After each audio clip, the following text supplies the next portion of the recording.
فأعوذ بالله من الشيطان الرجيم بسم الله الرحمن الرحيم قد جاءكم من الله نور وكتاب مبين صدق الله مولانا العظيم وبلغنا رسوله النبي الأمين المتين المختار الكريم ونحن على ذلك لمن الشاهدين والشاكرين والحمد لله رب العالمين۔ بارگاہ رسالت معاب صلی اللہ تعالیٰ علیہ وسلم میں درود پاک کا ہدیہ پیش کریں۔ اللہم صلی علی سیدنا و مولانا محمد معدن الجود والکرم وآلہ واصحابہ الکرام وابنہ الکریم وبارک وسلم صلاة دائمة سرمدا ابدا۔ عزیزان گرامی وقار، محافل میلاد پاک کی آج ہماری یہ تیسری نشست ہے۔ اللہ تبارک و تعالی ان محافل کو ہمارے لیے اجر جزیل بنائے اور ہماری نجات کا ذریعہ بنائے۔ عزیزان گرامی وقار، آج کی یہ چوتھی محفل جس میں ہم رسول گرامی وقار صلی اللہ تعالی علیہ وسلم کے حسن و جمال کا تذکرہ کریں، اور جب بات آئے میرے مصطفیٰ کریم صلی اللہ علیہ وسلم کے حسن کی، سارے شعراء اور سارے عشاق کے قلم تھک گئے، خطبہ اور واعظین کی زبانیں سوکھ گئی، لیکن یا رسول اللہ تمہارے ایک وصف کا بھی حق ادا نہ ہو سکا۔ اقبال نے کہا رخ مصطفیٰ ہے وہ آئینہ، رخ مصطفیٰ ہے وہ آئینہ، کہ اب اس طرح کا کوئی دوسرا آئینہ نہ ہماری بزم خیال میں ہے، نہ دکان آئینہ ساز میں ہے۔ اب ایسا آئینہ نہ ہماری بزم خیال میں ہے اور نہ دکان آئینہ ساز میں۔ اللہ رب العزت کے کارخانے قدرت میں اس رسول کا مثل پیدا ہی نہیں ہوا۔ اور آخر مثال کیسے دیں کہ اللہ کے حبیب صلی اللہ تعالیٰ علیہ وسلم کیسے تھے، کس چیز سے انہیں تشبیہ دیں؟ تشبیہ اس سے دی جاتی ہے جو برابر ہو۔ آپ فلاں کی طرح لگتے ہیں، آپ ان کی طرح لگتے ہیں، تھوڑی بہت شباہت ہو، مثل ہو، لیکن جب کائنات میں دوسرا ویسا حسین آیا ہی نہیں تو مثل کس کے کہے ہیں؟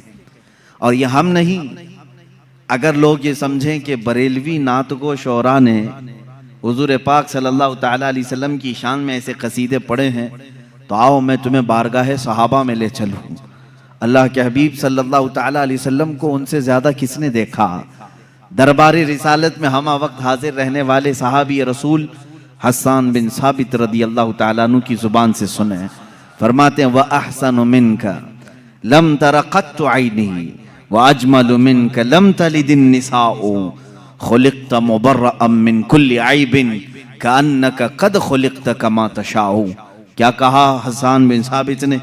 کہتے ہیں یا رسول اللہ آپ سے زیادہ حسین میری آنکھوں نے دیکھا ہی نہیں، آپ سے زیادہ حسین میری آنکھوں نے دیکھا ہی نہیں، اور آپ سے زیادہ خوبصورت کسی ماں نے جنا ہی نہیں۔ فرماتے ہیں آپ تو ہر عیب سے پاک پیدا کیے گئے یا رسول اللہ، اللہ نے آپ کو ویسے ہی بنایا جیسے کہ آپ کی مرضی و منشا رہی ہو۔ عزیزان گرامی، اگر حسان بن ثابت کی بات کریں، کوئی یہ کہے کہ انہوں نے کہاں دنیا دیکھی ہوگی، حضور کو صرف دیکھا اور تعریف کر لی، تو ہم سدرہ کے مکین کی بارگاہ میں چلتے ہیں۔ جبرائیل امین جن سے کوئی دنیا کا خطہ شاید رہ گیا ہو، ہر نبی پر انہوں نے وحی اتاری ہے اللہ کی طرف سے، اور ہر کائنات کے زمانے کو دیکھا۔ جبرائیل امین کی زبان کی ترجمانی کرتے ہوئے شاعر نے کہا، بارگاہ مصطفیٰ صلی اللہ تعالیٰ علیہ وسلم میں ایک دن وہ حاضر ہوئے اور کہنے لگے آفاق ہا گردیدہ ام بسیار خوباں دیدہ ام۔ کہتے ہیں میں نے کائنات کے بہت سارے مملکتوں کو چھان لیا ہے، بسیار خوباں دیدہ ام، بہت سے اچھے اچھوں کو دیکھا ہے، لیکن یا رسول اللہ تو چیزیں دیگری، اے اللہ کے رسول آپ ایک الگ ہی چیز ہو، آپ کے مثل نہ میں نے پہلوں میں دیکھا نہ کبھی اس زمانے میں دیکھا۔ یہ کون کہتا ہے؟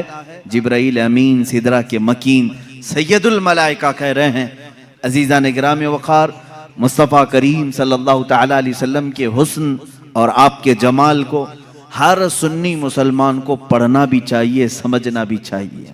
کیوں؟ اس لیے کہ محبوب کا حلیہ جب نگاہوں میں آتا ہے تو وہ ہمیشہ آنکھوں میں بس جاتا ہے، اور پھر اس حسین چہرے کو تصور میں لے آؤ تو دنیا کا حسن تمہیں دھوکہ بھی نہیں دے گا، دنیا کا جمال تمہیں پھر اپنی طرف فریفتہ نہیں کرے گا۔ جس کی نگاہوں میں جمال مصطفیٰ آئے، دنیا کا حسن اسے ورغلا نہیں سکتا۔ یہ تو ہماری کمزرفی ہے، یہ ہماری طرف سے کوتاہی و سستی ہے کہ ہم نے رخ مصطفیٰ کو پڑھا نہیں۔ صحابہ نے من وعن تصویر مصطفیٰ کتابوں میں لکھ دیا ہے۔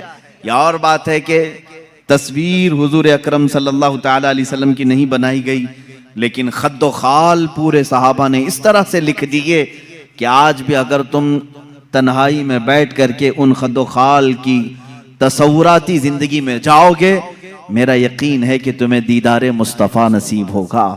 اللہ کے حبیب صلی اللہ تعالیٰ علیہ وسلم کی وہ تصویر تمہارے ذہن میں چھپ جائے گی۔ آج ہمارا عنوان سخن یہی ہے، بارگاہ مصطفیٰ صلی اللہ تعالیٰ علیہ وسلم کے حسن و جمال، آپ کے خد و خال، آپ کا قد و قامت، آپ کا حلیہ مبارکہ۔ اس لیے کہ ہر مسلمان کو یہ جاننا بھی ضروری ہے کہ میرے نبی دکھتے کیسے تھے، وہ چلتے کیسے تھے، حضور پاک بات کرتے تو کیسے بات کرتے تھے، بیٹھتے تو کیسے بیٹھتے۔ اس لیے کہ خالی صرف ہمیں کہانیاں اور گیت سنانے کے لیے نہیں، قرآن نے حکم دیا ہے کہ رسول کی زندگی میں تمہارے لیے نمونہ عمل ہے۔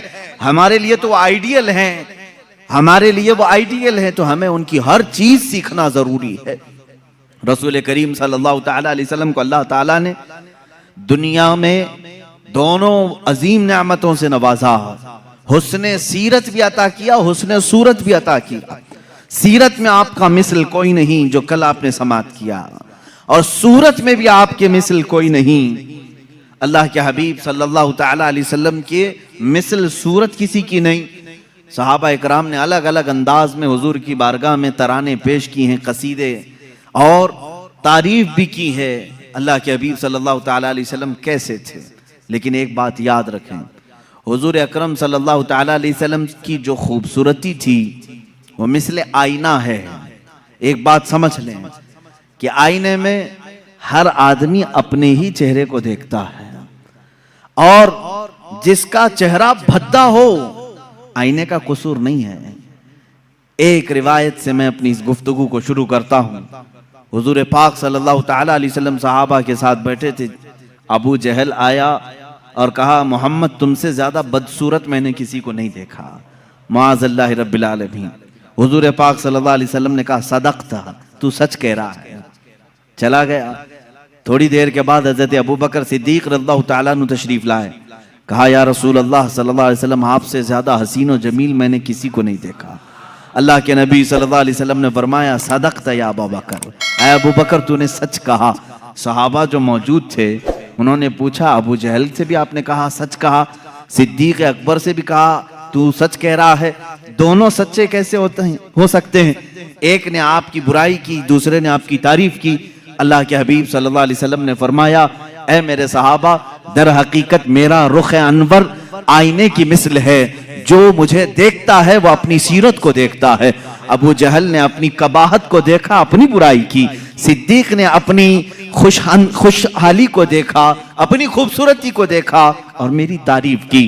رخ مصطفیٰ ہے وہ آئینہ، حضور پاک صلی اللہ تعالیٰ علیہ وسلم کے جمال جہاں آرا، اس کو اگر میں تصور میں لاؤں تو آج بڑے ادب و احترام کے ساتھ میں آپ سے گزارش کروں گا کہ نوجوانوں دل سنبھال کر، ہوش و حواس کو سنبھال کر میرے مصطفیٰ صلی اللہ تعالیٰ علیہ وسلم کے قد و قامت، حلیہ اور حسن و جمال کو مکمل اپنے دل میں نقش کرنے کے عزم کے ساتھ بیٹھو، اس امید کے ساتھ بار الہا آج کی محفل ختم ہو، میں تصور میں آنکھیں بند کروں اور تیرے حبیب کا مجھے دیدار ہو جائے، اور انشاءاللہ جس کی تڑپ جتنی ہوتی ہے اتنی ہی جلدی اسے زیارت بھی ہوتی ہے، کیونکہ میرے آقا صلی اللہ علیہ وسلم نے فرمایا ابغونی فی ضعفائکم، مجھے تم اپنے کمزور لوگوں میں